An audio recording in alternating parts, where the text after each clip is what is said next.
জয় শ্রীরাম। অতীত, বর্তমান, ভবিষ্যৎ তিনটি জীবন, কোনোটাকেই আপনারা ফেলতে পারবেন না।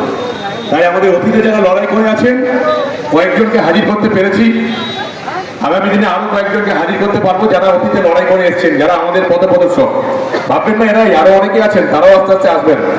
আর বর্তমানকে দেখতে পাচ্ছেন আপনারা, আমাদের প্রেসিডেন্ট ম্যাডাম রয়েছেন, বাকিরা বর্তমান বসে রয়েছে। আর ভবিষ্যৎ আমাদের সামনে অনেক ইয়াং জেনারেশনকে আপনারা দেখতে পাবেন, যারা এই ভারত রাষ্ট্রটাকে এগিয়ে নিয়ে যাবে, এই দলটা করবে, জাতীয়তাবাদী দল করবে। আমি আমাদের প্রথমেই বলেছিলাম, এই বামুনপাড়া মরি বলেছিলাম যে এবার পদ্ম ফুটবে, এবার মেমারিতেও পদ্ম ফুটবে। প্রথম থেকে আমার বিশ্বাস ছিল মানুষ এবার বিজেপিকে বেছে নেবে এবং পদ্ম ফুটবে, সেটাই কিন্তু হয়েছে। আমরা তো ভেবেছিলাম 377 পর 177 হবে, 177টা 207 হয়ে যাবে, কেউ ভেবেছিলেন? এটাই মানুষের ভালোবাসা, এটাই মানুষের ভালোবাসা। মানুষ কিন্তু প্রত্যেককে নিজের যোগ্যতা প্রমাণের সুযোগ দেয়। মানুষ সিপিএম কে সুযোগ দিয়েছিল 34 বছর, লাস্ট 15 বছর সিপিএম এর দাদাগিরি থেকে মানুষ চেঞ্জ করেছিল। আমরা পরিবর্তন এনেছিলাম 2011-তে। মানুষ মমতার তৃণমূলকে পরিবর্তনের সুযোগ দিয়েছিল, 15টা বছর মানুষ সুযোগ দিয়েছিল। তারপরে লাস্ট 5 বছর 10 বছর 2014 ভাইপোর আগমনের পর কি হলো আপনারা সবাই দেখে নিয়েছেন। মানুষ কিন্তু 2026-এ বিজেপিকেও সুযোগ দিয়েছে এই রাজ্যে। আপনাদের যদি মনে হয়, কারোর যদি এখনো মনে হয় যে যেমন সিপিএম ছিল, যেমন তৃণমূল ছিল, আমরাও সেই কাজটা করব, তাহলে মানুষ আপনাকেও 5 বছর বা 10 বছর পর ছুড়ে ফেলে দেবে।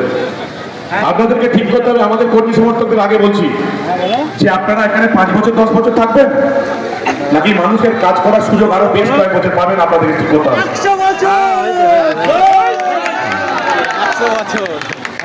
মেমারির মানুষকে আমি কথা দিয়েছিলাম যে আমি শপথ নেবার 2 দিনের মধ্যে কাটমানি, তোলাবাজি সবকিছু বন্ধ করে দেবো। আপাতত অনেকটা বন্ধ হয়ে গেছে, অনেকটাই বন্ধ হয়ে গেছে। কোন টোটোওয়ালা তোলাবাজি দেবে না কাউকে, কোন দোকানদার কাউকে তোলাবাজি দেবে না। যেখানে যেখানে তোলাবাজি এখনো আছে, বাড়ি তৈরি করতে হলে তোলাবাজি, ড্রেন সবকিছু তৈরি করতে তোলাবাজি বন্ধ। আপনাদেরকেও এই নিয়মটা মানতে হবে। আপনাদের বিধায়ক যে আপনাদের সামনে এখন বক্তব্য রাখছে, আমার আর কোনো ব্যবসা বা অন্য কিছু নেই। আমি মিডিয়াতে ছিলাম, আমার ইউটিউব চ্যানেলই আমার চ্যানেল চলতো, সেটা ভোটের কারণে 2 মাস বন্ধ হয়ে গেছে, আমার ইনকাম বন্ধ। আর একটা ভোট যদি সাধারণ মানুষকে করতে হয়, মধ্যবিত্ত সমাজকে করতে হয়, কতটা খরচা আপনারা মোটামুটি জানেন। তাই পাড়ায় পাড়ায়, জিপিতে জিপিতে, মন্ডলে মন্ডলে বিজয় উৎসব করার টাকা দেওয়ার ক্ষমতাও আপনাদের বিধায়কের নেই। তার মানে এই নয় যে আপনারা বিজয় উৎসব করবেন আর লোকের কাছে একটু চাঁদা দেবেন, 500 টাকা দিতে পারলে 1000 টাকা চাইবেন, এরকম করবেন না। কারণ আমি মেমারির বাসিন্দাদের কথা দিয়েছি যে তোলাবাজি বন্ধ। তোলাবাজি বন্ধ মানে তোলাবাজি বন্ধ। আপনি যত বড় নেতা হন, আপনার এলাকায় যত বড় কর্তৃত্ব থাকে, আপনি বিজেপি প্রার্থীর জয়ী হয়ে আগামী 5 বছর যতদিন মানবগুহ বিধায়ক আছে, এই মেমারি বিধানসভায় তোলাবাজি শব্দটাকে জাদুঘরে পাঠিয়ে দেবো।